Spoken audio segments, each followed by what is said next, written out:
नमस्कार। आज हम बात करते हैं कला एवं संस्कृति। और कला और संस्कृति में अपना जो बिंदु रहेगा वो रहेगा लोक देवता। कौन सा रहेगा? लोक देवता। आज हम बात कर रहे हैं कला एवं संस्कृति। राजस्थान की सभी परीक्षाओं के लिए महत्वपूर्ण है। राजस्थान लेवल की जितनी भी परीक्षाएं हैं उन सभी परीक्षाओं के लिए ये महत्वपूर्ण बिंदु है और उसका नाम है राजस्थान के लोक देवता। राजस्थान के लोक देवता। तो देखिए, राजस्थान के लोक देवताओं की बात करें तो सबसे पहले बात है वो ये है कि ये लोक देवता क्या होते हैं। ये लोक देवता क्या होते हैं? लोक देवता क्या होते हैं इनका हमें पता होना चाहिए। किनको लोक देवता कहा जाता है? तो देखिए, इसमें है एक शब्द आया है पहले लोक और उसके साथ है देवता। लोक यानी लोक, लोक यानी लोक, या इस लोक को आप यानी ये जो संसार है इसके लिए भी आप इस लोक शब्द का प्रयोग कर सकते हैं। यानी कहने का मतलब ये है कि ये देवता है, ये देवता है, देवताओं के समान है। ये किसके समान है? देवताओं के समान है। किसके समान है? ये देवताओं के समान है। लेकिन ये ऐसे लोग हैं, ये ऐसे लोग हैं जो अपने बीच रहे हैं, जो अपने बीच ही रहे, यानी देवता हैं, देवता के समान है। और इनको देवता किन्होंने बनाया? इन लोगों ने बनाया। इन लोगों ने बनाया, देवता के रूप में इनको पूजना शुरू किया। क्यों किया? पहली बात तो यह है कि ये जो देवता बने हैं वो इन्हीं लोगों के बीच से गए हैं, यानी इस पृथ्वी लोक पर वो आए हैं। इस पृथ्वी लोक पर आए हैं, इस पृथ्वी लोक पर आकर इन लोगों के बीच रहे हैं, इन लोगों के बीच रहे हैं। और इन्हीं लोगों ने इनको किसकी उपाधि दे दी? देवता की उपाधि देती। और लोगों के द्वारा देवता की उपाधि, और लोगों के बीच से ही ये इस प्रकार का उन्होंने कार्य किया, अच्छे कार्य किए, महान कार्य किए, और उसके कारण लोग उनको पूजने लगे। तो उन्हीं को हम क्या कह देते हैं? लोक देवता कह देते हैं। अब ये लोक देवता, बात ये है कि लोक देवता क्यों पूजे जाते हैं? तो देखिए, अच्छे कार्यों के कारण इन्होंने अच्छे कार्य किए हैं। इन्होंने क्या किया है? इन्होंने अच्छे कार्य किए हैं। अच्छे कार्य के लिए इन्हें लोग क्या करते हैं? पूजते हैं। अब अच्छे कार्यों में कुछ भी हो सकता है, जैसे धार्मिक कार्य हो सकता है, धार्मिक कार्य हो सकता है, नारी की रक्षा,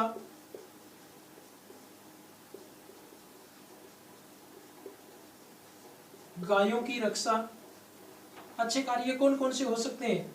अच्छे कार्य ये हो सकते हैं, धार्मिक कार्य, नारी की रक्षा, गायों की रक्षा।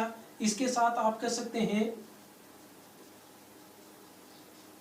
अन्य जो सामाजिक कार्य हैं वो हो सकते हैं। अन्य सामाजिक कार्य जो भी हैं, धार्मिक कार्य हो गया, नारी की रक्षा हो गया, गायों की रक्षा हो गया, सामाजिक कार्य हो गया।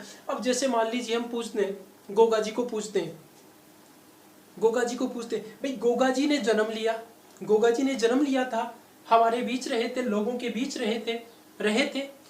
उसके बाद में हमने उनको पूजना शुरू किया, उसके बाद से हम उनको पूजते हैं। क्यों पूजते हैं? क्योंकि उन्होंने अच्छे कार्य किए। उन्होंने अच्छे कार्य किए। कौन से अच्छे कार्य किए? गो रक्षार्थ, गायों की रक्षा करते हुए अपने प्राणों का त्याग किया, गायों की रक्षा करते हुए अपने प्राणों की बलि दे दी। इसलिए हम उनको क्या करते हैं? पूजते हैं। तो उन अच्छे कार्यों के लिए, यानी ये अवतार लेते हैं, जन्म लेते हैं। इन्होंने जन्म लिया है और जन्म लेकर लोगों के बीच में रहे हैं। लोगों के बीच में रहते हुए इन्होंने क्या किया है? अच्छे कार्य किए हैं, अच्छे कार्य किए हैं। और उन अच्छे कार्यों के कारण लोग इनको पूजने लगे हैं। तो अच्छे कार्यों के लिए परिभाषा अगर देखें, हम परिभाषा की बात करें तो इनकी परिभाषा क्या हो जाएगी? इनकी परिभाषा की अगर बात करें तो परिभाषा यह हो जाएगी कि ऐसे रूप या ऐसे असाधारण व्यक्तित्व है देखिए मैं परिभाषा लिख देता हूं यहां पर।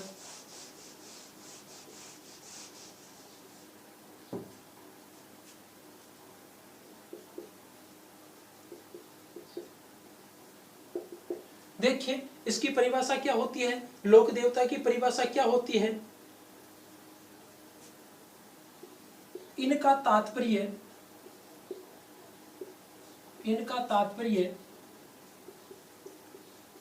ऐसे पुरुषों में, लोक देवता की बात करें तो पुरुष ही लेते हैं, ऐसे पुरुषों से है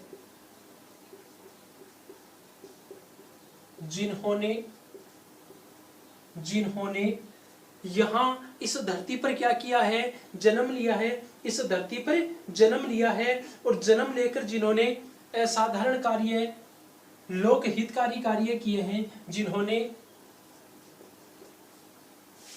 इस धरती पर, जिन्होंने इस पृथ्वी पर जन्म लेकर असाधारण या लोक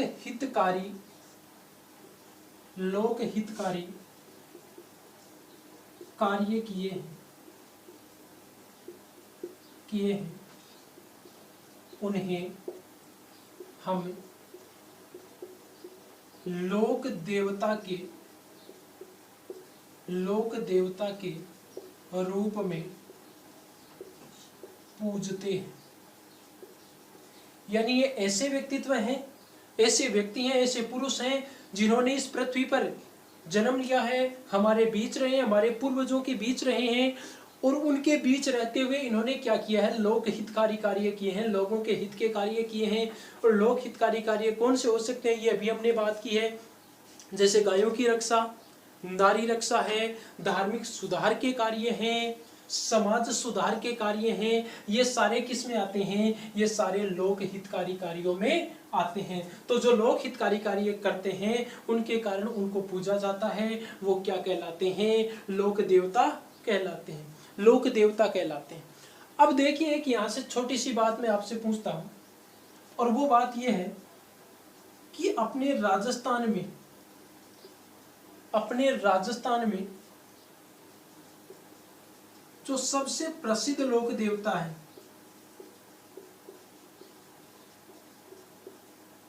सबसे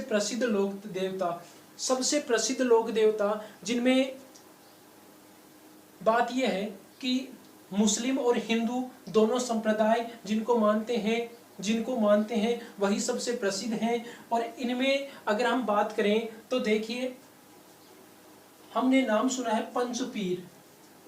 क्या सुना है, पंचपीर। नाम सुना है पंचपीर, नाम सुना है पंचपीर। पंच यानी पांच, पीर यानी देवता, पीर यानी देवता। जैसे हम देवता कहते हैं उसी प्रकार मुस्लिम धर्म के जो लोग हैं,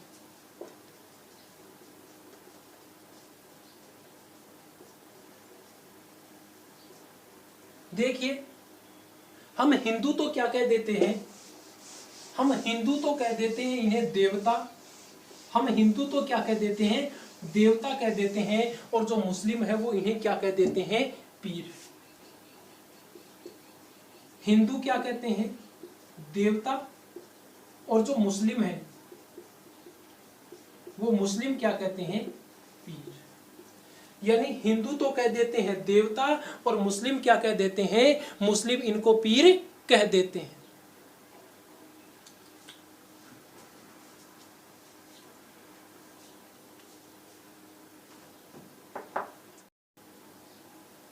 तो देखिए हम बात कर रहे थे कि हिंदू क्या कहते हैं, हिंदू देवता कह देते हैं, और उन देवताओं को मुस्लिम है वो क्या कह देते हैं, पीर कह देते हैं। मुस्लिम क्या कह देते हैं, पीर कह देते हैं। तो पंच पीर यानी पांच पीर, पांच देवता सबसे जो प्रसिद्ध है वो तो पांच देवता ये हैं, ये पंच पीर हैं, यही हैं। क्यों, क्योंकि दोनों धर्मों के लोग इन्हें मानते हैं। और पंच पीर कौन से हैं, पंच पीर हैं गोगा जी, पंच पीरों के मैं यहाँ पर नाम लिख रहा हूं। पंच पीर कौन कौन से हैं? देखिए, पंच पीर है गोगा जी, मेहा जी,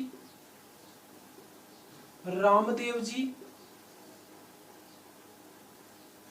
गोगा जी, मेहा जी, रामदेव जी, और उसके बाद में है हड़बू जी। गोगा जी, मेहा जी, रामदेव जी, गोगा जी, मेहा जी, हड़बू जी, रामदेव जी, इनको क्या माना जाता है? इनको पंचपीर माना जाता है। और देखिए,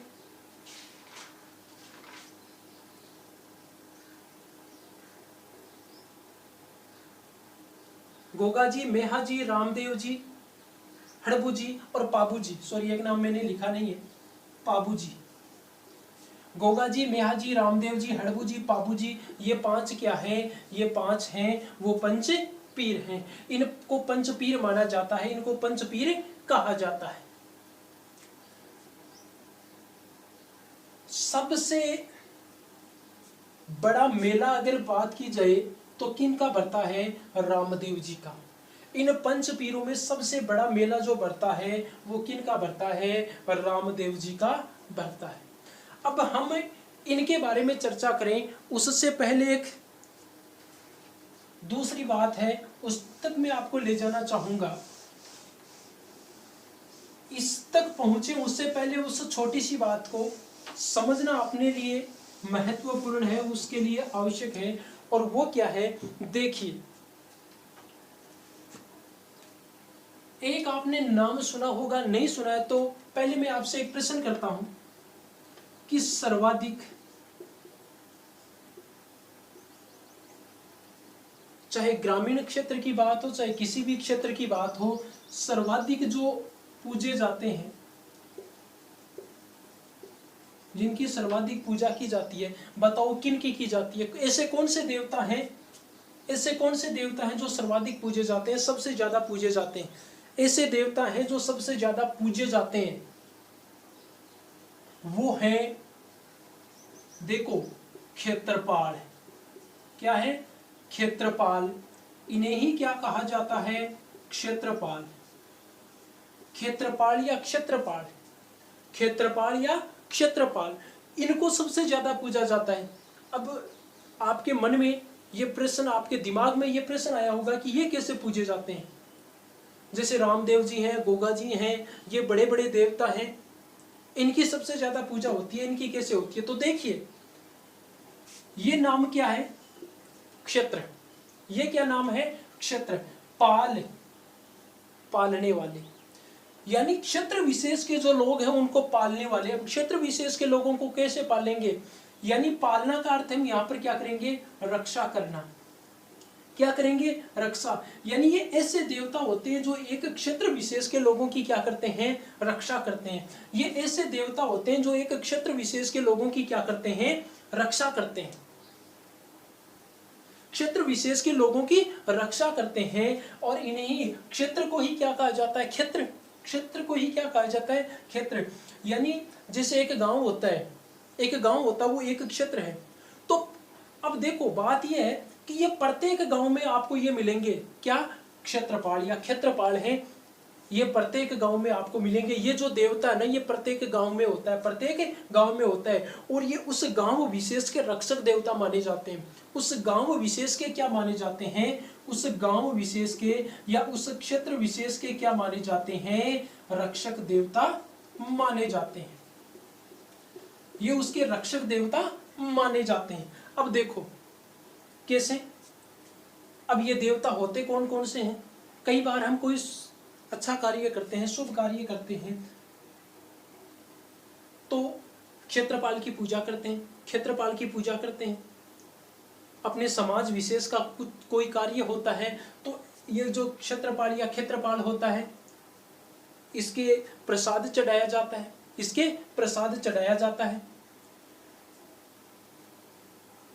अब देखिए, आप नाम सुनते हैं भैरू जी, भूमिया जी। देखिए, नाम सुनते हैं भूमिया जी, भैरोजी, ये क्या है? ये क्षेत्रपाल या क्षेत्रपाल है, क्षेत्रपाल या क्षेत्रपाल है। अब कहिए क्षेत्रपाल या क्षेत्रपाली किससे हैं? आपने मान लो कोई प्रसाद किया है भैरव जी का प्रसाद किया है, और वो प्रसाद आप भैरव जी के चढ़ाते हैं, उसके बाद में क्या उसको गांव की सीमा से बाहर ले जाते हैं? क्या उसको गांव की सीमा से बाहर ले जाते हैं? नहीं ले जाते हैं, नहीं ले जाते। गांव की जो सीमा है वहां तक वो रहता है, उससे बाहर हम नहीं ले जा सकते हैं। कहते हैं ना कि उससे बाहर ले जाएंगे तो उनका दोष चढ़ जाता है हमारे ऊपर। उनकी जो दया दृष्टि है ना, दया दृष्टि जो रहती है ना, वो कृपा दृष्टि है ना, वो नहीं रहती है फिर। तो भाई उस क्षेत्र से बाहर ले गए तो फिर ये क्यों होता है? क्यों? क्योंकि ये उस क्षेत्र विशेष के या उस स्थान विशेष के ही हैं, उस स्थान विशेष के ही रक्षक देवता होते हैं। कौन से? क्षेत्रपाल या क्षेत्रपाल। और सबसे ज्यादा हम इन्हीं को पूजते हैं। किसी बच्चे का जन्म होता है, किसी बच्चे का जन्म होता है, बच्ची का जन्म होता है, जब किसी बच्चे का या बच्ची का जन्म होता है तो ले जाते हैं ना उसको भैरव जी के लौटाने के लिए, भैरव जी के लौटाने के लिए ले जाते हैं। क्यों ले जाते हैं? क्योंकि उनसे अरदास की जाती है कि हे क्षेत्रपाल, हे क्षेत्रपाल देवता, हे इस क्षेत्र के देवता, आप क्या करना? इनकी रक्षा करना, आप इनकी रक्षा करना। उसी प्रकार से देखिए, अब हम इन क्षेत्रपाल की बात करते हैं, क्षेत्रपाल है इनकी बात करते हैं, तो देखिए इनका जो स्थान होता है वो क्या होता है? गांव का कांकड़, गांव का कांकड़। भाई ये जो क्षेत्रपाल या क्षेत्रपाल होते हैं ना, इनका स्थान कहाँ होता है? गांव का कांकड़ होता है। गांव का कांकड़ यानी जहां पर दो गांव की सीमा लगती है। जैसे मान लीजिए ये सीमा है, एक गांव इधर का है, एक गांव इधर का, ये एक गांव है, ये दूसरा गांव है। तो ये जो स्थान है ना, ये जहां पर सीमा, दो गांवों की सीमा लगती है, ये जो सीमा, इसको मारवाड़ी भाषा में हम क्या कहते हैं? कांकड़ कहते हैं। क्या कहते हैं? कांकड़ कहते हैं। तो इस कांकड़ पर क्या होता है? इनका स्थान होता है, इस कांकड़ पर इनका स्थान होता है। जब किसी लड़की या लड़के की शादी होती है तो जो बांध बैठता है, बांध बिठाया जाता है, उस बांध के बिठाने के समय उसके एक राखी बांधी जाती है, जिसे हम कहते हैं कांकड़ डोलडा। क्या कहते हैं? कांकड़ डोलडा। वो कांकड़, ये जो कांकड़ के देवता है ना, ये जो कांकड़ के देवता है यानी जो क्षेत्र विशेष के देवता है ना, उन्हीं के नाम की वो क्या की जाती है? राखी बांधी जाती है।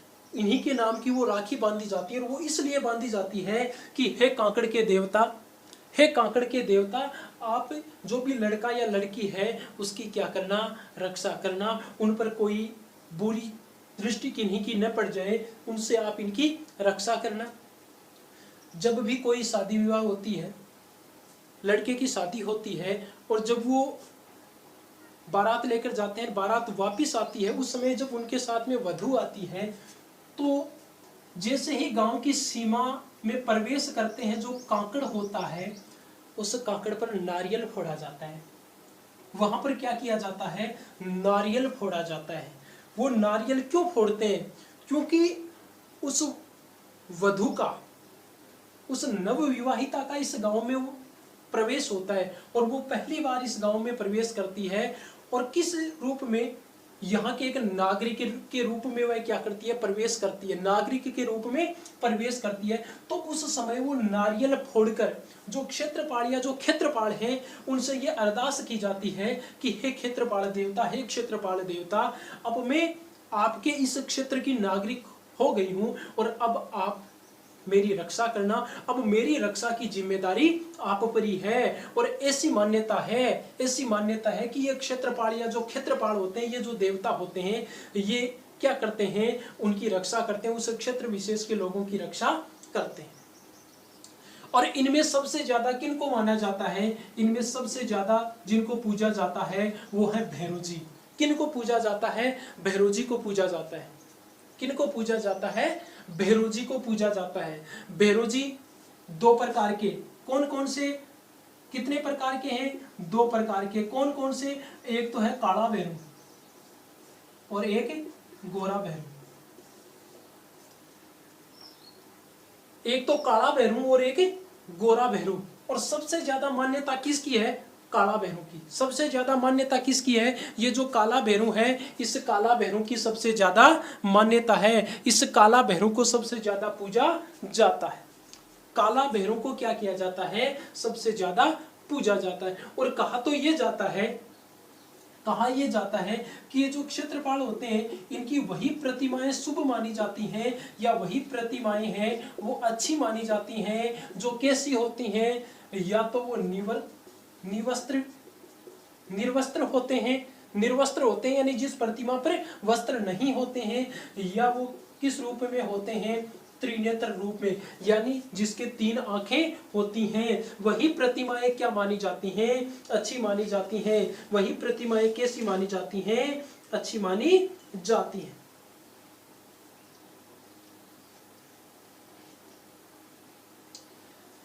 ये जो क्षेत्रपाल है, इस क्षेत्रपाल के सर्वाधिक मंदिर, क्षेत्रपाल के सर्वाधिक मंदिर हैं वो हमें कहां पर मिलते हैं? सर्वाधिक मंदिर मिलते हैं डूंगरपुर में। कहां पर मिलते हैं? डूंगरपुर में। यानी क्षेत्रपाल के सर्वाधिक मंदिर कहां पर मिलते हैं? क्षेत्रपाल के सर्वाधिक मंदिर हमें मिलते हैं डूंगरपुर में। अब देखो, ये जो क्षेत्रपाल होते हैं या क्षेत्रपाल होते हैं, इनकी प्रतिमाएं 3 प्रकार की होती हैं। क्षेत्रपाल या क्षेत्रपाल है, इनकी प्रतिमाएं कितने प्रकार की होती हैं? 3 प्रकार की। कितने प्रकार की होती हैं? 3 प्रकार की होती हैं। क्षेत्रपाल या क्षेत्रपाल की प्रतिमाएं जो मूर्तियां हैं वो 3 प्रकार की होती हैं। एक होती है सात्विक, एक तो पहली कौन सी होती है? सात्विक। दूसरी होती है तामसिक, दूसरी कैसी होती है? तामसिक होती है। और तीसरी कौन सी होती है? राजसिक। क्षेत्रपाल की प्रतिमाएं हैं वो 3 प्रकार की मानी जाती हैं, एक सात्विक, दूसरी तामसिक और तीसरी राजसिक। देखिए, ये जो सात्विक प्रतिमा है इसके 2 या 4 भुजाएं होती हैं।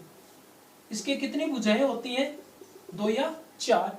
सात्विक प्रतिमा के या तो 2 भुजाएं होती हैं, या फिर कितनी भुजाएं मानी जाती हैं? इसके 4 भुजाएं मानी जाती हैं। उसके बाद में बात करें तामसिक की, तो तामसिक के कितनी भुजाएं मानी जाती हैं? तामसिक के मानी जाती हैं 6 भुजाएं। कितनी भुजाएं मानी जाती हैं? 6 भुजाएं मानी जाती हैं। और जो राजसिक है, इस राजसिक के कितनी भुजाएं मानी जाती हैं? इसके 8 भुजाएं मानी जाती हैं। इसके 8 भुजाएं मानी जाती हैं। अब देखिए, हम आगे बात करते हैं इनकी।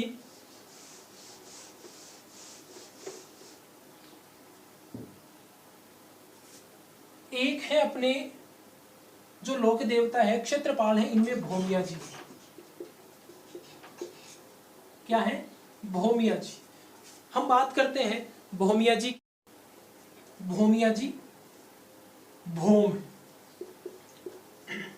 एक नाम आप सुनते हो भौम। भौम किसे कहा जाता है? भौम कहा जाता है भूमि को। किसको कहा जाता है? भूमि को। भौम, भौमिया जी भूमि को कहा जाता है। भौम यानी भौम की या भूमि की रक्षा करने वाले, क्षेत्र विशेष की भूमि की रक्षा, क्षेत्र विशेष की भूमि की रक्षा करने वाले क्या कहलाते हैं? भौमिया जी कहलाते हैं। क्या कहलाते हैं? भौमिया जी कहलाते हैं। भौमिया जी हैं, इन भौमिया जी के जगह जगह पर मंदिर होते हैं, या वही बात है जो हमने पहले की है, काकड़ पर मंदिर होते हैं। कहां पर मंदिर होते हैं? काकड़ पर मंदिर होते हैं। काकड़ पर कोई पत्थर वगैरह है उसको रख दिया जाता है। पत्थर होता है, उस पत्थर को किसके रूप में पूजा जाता है? इन क्षेत्रपालों या क्षेत्रपालों के रूप में पूजा जाता है। जब बात करें हम, ये इनका सबसे प्रसिद्ध मंदिर कौन सा है? भौमिया जी का सबसे प्रसिद्ध मंदिर, अपने राजस्थान की बात करें, राजस्थान में इनका सबसे प्रसिद्ध मंदिर, इनका सबसे प्रसिद्ध मंदिर, इनके सबसे प्रसिद्ध मंदिर की बात करें तो कहां पर है? एक किले में। कहां पर है? एक किले में है। कौन सा किला? नाहरगढ़। कौन सा किला है? नाहरगढ़। नाहरगढ़ का किला कहां पर है? नाहरगढ़ का किला है जयपुर। नाहरगढ़ का किला कहां पर है? जयपुर। तो राजस्थान में सबसे प्रसिद्ध भोमिया जी के सबसे प्रसिद्ध मंदिर की बात करें तो कहां पर है? जयपुर के नाहरगढ़ किले में है। जयपुर के नाहरगढ़ किले में है। और ये भोमिया जी हैं कौन? नाहर सिंह। भोमिया जी कौन है? नाहर सिंह। यानी इन क्षेत्रपालों या क्षेत्रपालों में हम उन लोगों को शामिल करते हैं जो अपनी रक्षा करते हुए उस ग्राम विशेष के या क्षेत्र विशेष के लोगों की रक्षा करते हुए अपने प्राणों का उत्सर्ग कर देते हैं। यानी उस क्षेत्र विशेष के लोगों की क्या करते हैं? रक्षा करते हैं। यही तो बात थी। तो नाहर सिंह है वो किसके रूप में पूजे जाते हैं? भोमिया जी के रूप में, क्षेत्रपाल के रूप में क्षेत्रपाल के रूप में पूजे जाते हैं। और भोमिया जी का सबसे प्रसिद्ध मंदिर है वो राजस्थान में जयपुर के नाहरगढ़ किले में है। और किसके नाम पर है? नाहर सिंह के नाम पर। नाहर सिंह के नाम पर यहाँ पर मंदिर बनाया गया है। किसमें? इस किले में। इस किले में बनाया गया है।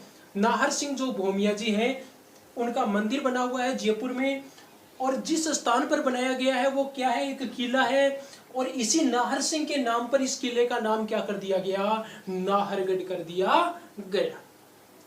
तो भोमिया, बात इतनी सी है, भोमिया जी क्षेत्रपाल हैं। और भोमिया जी का सबसे प्रसिद्ध मंदिर कहां पर है? नाहरगढ़ जयपुर में है। और किसके नाम पर है? नाहर सिंह के नाम पर है। आगे देखो, एक और क्षेत्रपाल के बारे में हम चर्चा करते हैं। एक देखो, उस पहले थोड़ा सा आपको बता देता हूं। जो अच्छे कार्य करते हैं उनको हम देवता कहते हैं, देवताओं की श्रेणी में। अब देखो, एक होता है खवी। इनको भी क्षेत्रपाल के रूप में वैसे माना जाता है। वैसे तो ये बुरी आत्मा होती है। वैसे तो ये क्या होती है? बुरी आत्मा होती है। अब बुरी आत्मा कैसे होती है? देखो, जिनकी हम कई बार कहते हैं ना कि आत्मा भटकती है। जिनकी आत्मा भटकती है उन्हें हम क्या कहते हैं? प्रेत या भूत। प्रेत या भूत। अब देखो, ये जो खवी होते हैं ना, ये जो प्रेत या भूत होते हैं ना, इनसे भी खतरनाक होते हैं। इनसे भी क्या होते हैं? खतरनाक होते हैं। क्यों? क्योंकि जिन लोगों की मृत्यु अस्वाभाविक होती है, जिन लोगों की मृत्यु अस्वाभाविक होती है, यानी उनका जैसा स्वभाव होता है, उनकी जैसी स्थिति होती है, उनको जिस प्रकार से मरना चाहिए उनसे उस प्रकार से नहीं, बल्कि बुरी स्थिति होते हुए मरते हैं और उनकी आत्मा को शांति नहीं मिलती है। वो प्रेत योनि में नहीं जाते हैं। वो किस योनि में नहीं जाते हैं? प्रेत योनि में नहीं जाते हैं और इधर उधर भटकते रहते हैं। वो क्या कहलाते हैं? खवी कहलाते हैं। और ये प्रेत और भूत होते हैं, इनसे भी खतरनाक होते हैं। इनसे भी खतरनाक होते हैं। और इनको बांध कर रखना पड़ता है। किन में? जंजीरों में। ऐसा कहा जाता है कि इनको जंजीरों में बांध कर रखना पड़ता है। जो खवी होता है उसको क्या करना पड़ता है? जंजीरों में बांध करके रखना पड़ता है। एक होता है बायासा। बायासा क्या होता है? बायासा,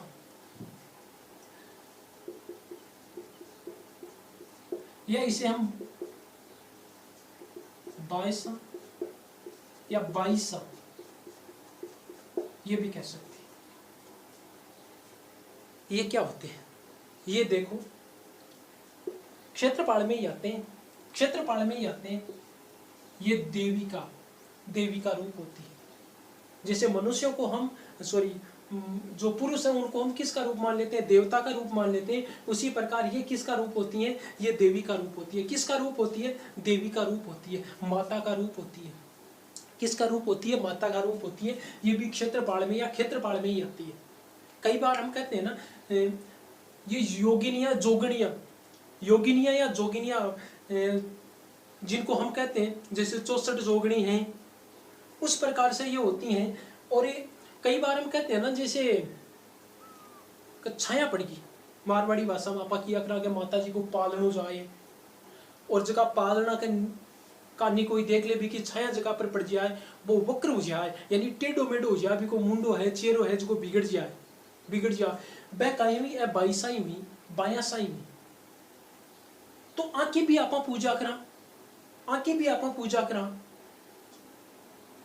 भी पालना बचवा के लिए। जी हाँ, कोई छोटो टाबर हुआ तो आपा कई बार किया करा कि तो मावलिया की नजर लागी, किया कराने का मावलिया की नजर तो भी के लिए भी टाबर के उल्टी दस्तूबा लाग गया ही तो भी कल आप को कलसी वगैरह चढ़ावा हाँ या माता जी के प्रसाद वगैरह चढ़ावा, तो वो साल क्षेत्रपाल ही देवी के रूप में ही, लेकिन ही क्षेत्रपाली और आकी भी पूजा करी जाए है जगह छोटा टाबर ने, छोटा टाबर पर आकी अगर अपन न मानना आने तो छोटा टाबर पर आकी नजर ज्यादा रहे और कोई वो पालनो हुआ है जगह चेरो है वो टेढ़ो मेढ़ो गया। अब आप बात करा झुंझार जी की जगह लोक देवता में शामिल है। झुंझार जी देखो, झुंझार, झुंझना, झुंझना, जूझना, जूझना, इसे जुझार जी भी कहा जाता है। इन्हें क्या कहा जाता है? जुझार जी भी, क्योंकि जो जूझते हैं, जो लड़ते हैं, जो लड़ते हैं नारी की रक्षा के लिए, गायों की रक्षा के लिए, धर्म की रक्षा के लिए, मनुष्यों की रक्षा के लिए, जैसे भी जो लड़ते हैं, जो उनकी रक्षा के लिए जूझते हैं, उन्हें क्या कहा जाता है?